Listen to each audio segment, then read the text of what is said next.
జై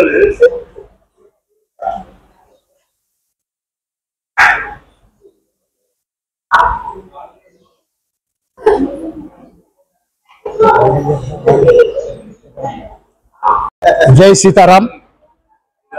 నవనాథపురం బ్రాహ్మణ సంఘం నూతన కార్యవర్గం ఎన్నికైంది. ఈ రోజున అధ్యక్షుడిగా పార్పల్లి కిరణ్ కుమార్, ఉపాధ్యక్షుడిగా వెంకన్న, తర్వాత కార్యదర్శి మన కోశాధికారిగా పుల్లప్ప కిషోర్, తర్వాత వినీత్, తర్వాత